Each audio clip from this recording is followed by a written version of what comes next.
check out the drum sound I recorded in this room.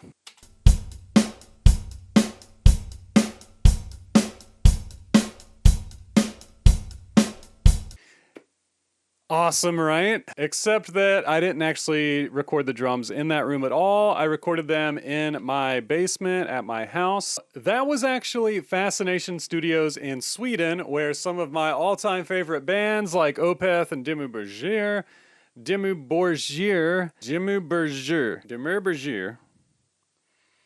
where some of my all-time favorite bands like Opeth and Dimmu Borgir have recorded. So this video is not trying to replicate the sound of Fascination Street Studios. What I was trying to do with that intro is to prove a point that we can record in home studios and still achieve the sound of bigger, more expensive rooms through the use of reverb.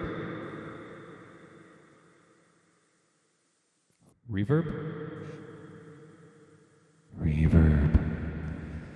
Anyway, so I'm going to give you 4 tips to use reverb to achieve a bigger, more lively sound that'll be a slam dunk in your mix. Now, let's check out the drums that I actually recorded without any reverb added.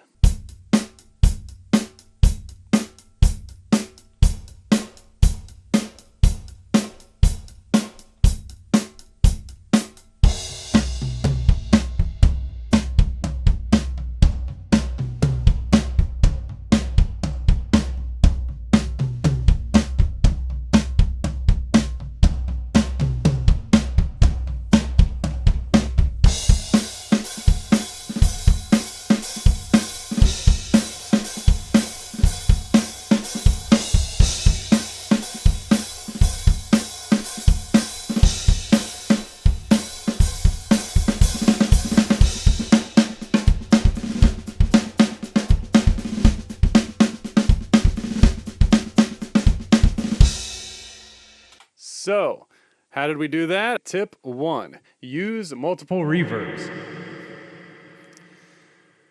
There are different types of reverbs, and there's so many different plugins for each type of reverb. So use different ones for different things. Here's 3 basic reverbs that I was using on this drum sound. One provides character or tone to the drums, and I specifically use this on snare. So check this out.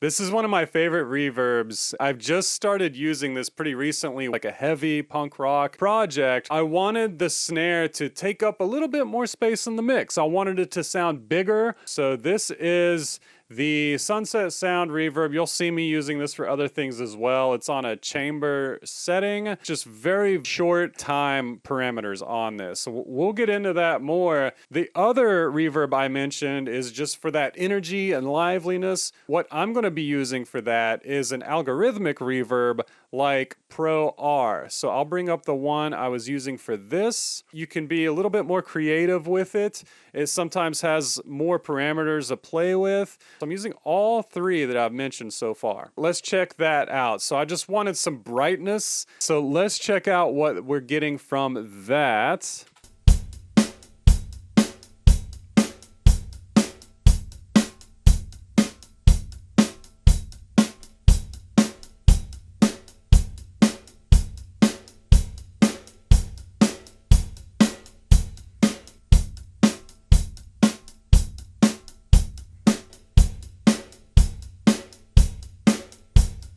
My goal for that is just to give it some excitement in the mix. Give it something, give it some energy bouncing off of those walls. One thing we can do with reverb is to try to achieve a natural sounding space. We're going to achieve that with convolution reverbs. Convolution reverbs, if you don't know, sample real spaces, and the one I really like to use, you'll see me use it a lot, is this Sunset Sound Studio. We're going to use different presets on here.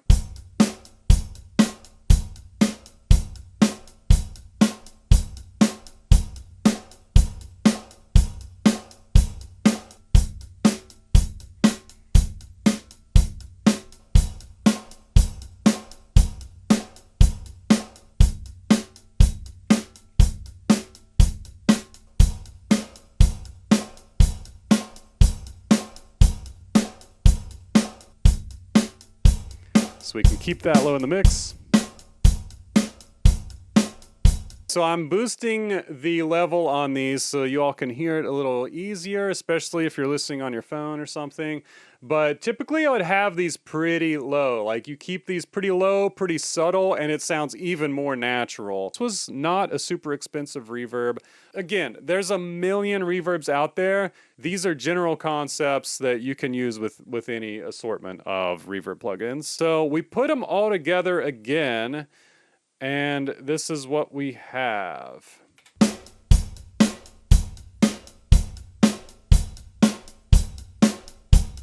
Okay, so that's tip 1. And use as many as you want, okay? I'm using 3 here to accomplish those 3 different ideas or concepts, but come up with other concepts as well if you want. Play with different ideas, but don't think you just have to use one. Okay, that leads me to tip 2. Think shorter.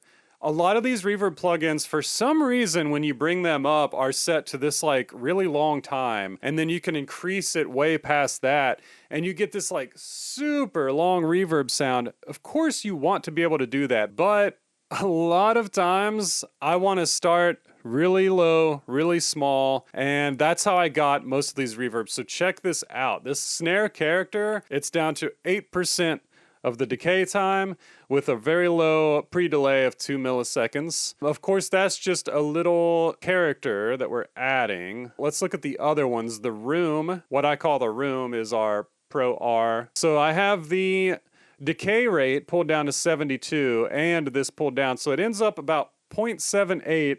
So 0.78 seconds. I really dial these back, and I keep this pretty close as well on the distance. So it's like a kind of like a pre-delay. And then we go to the big sound, which is my convolution. I had just kind of named these other things while I was playing with it. We have our typically pretty full decay on this one. This is providing the big kind of sound. Pre-delay is increased here, but you can still see it dialed back. Okay, a lot of times, the shorter I go, the more natural it starts to sound. So yeah, that's the idea there. Shorter is going to be better for a natural sound. Now, again, obviously, there are a million use cases for very long, drawn-out reverb as well. But tracking in a home studio, we can achieve really realistic, really pleasant, really lively reverb by turning these down. Don't skip the EQ. A lot of reverbs give you varying amount of control over the EQ, and Pro R does a really good job of this. Different frequencies decay at different rates in a room. So higher frequencies might bounce around longer than low boomy frequencies or vice versa. So this is a really cool thing they give you here. This blue line is how long or short that frequency should decay. And the orange line is just your overall EQ. That's a post EQ. After everything is said and done, you can just EQ it there. And then look, I'm also EQing here as like a secondary post EQ. A lot of times for drums, I use this to sort of balance the mix. If there's just too many hi-hats in it and it sounds unnatural, I'll just kind of try to chop out that frequency a little bit. But the EQ is so important, whether you want it to be like warm and have that low end, you can do that. Or a lot of times you cut a lot of low end and just have that bright energy sound. You're going to use the EQ in your reverb to do that. It's kind of a no-brainer, I guess, but something that I found myself overlooking for a long time, so I figured I would include that in here as well. The fourth tip I have for you all is, and check this out, I think you're gonna like this, a reverb trigger mic. So check this out. I have this really actually good sounding mic, but I don't necessarily like how it fits in the mix, so I have it turned all the way down and I'm sending it to reverb instead. This is the mic dry. But we take it all the way down and we can just trigger our reverb with it.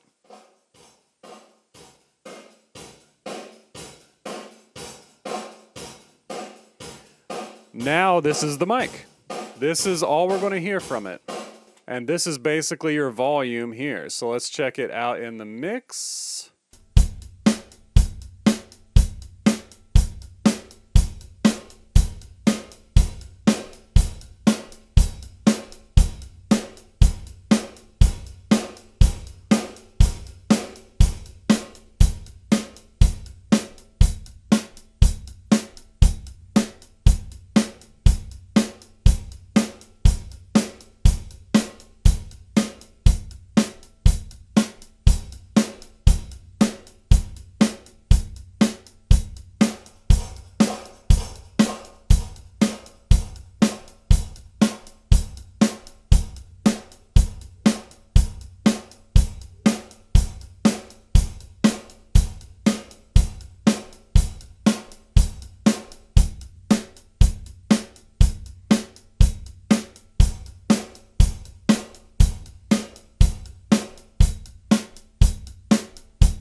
This is a really awesome technique for imperfect rooms, and you can place this mic specifically for your reverb as well. Say you don't want a bunch of cymbals or hi-hats in your reverb, you can pull it lower and get it just closer to the drum level. So this is a great technique, especially for smaller rooms, for more imperfect rooms.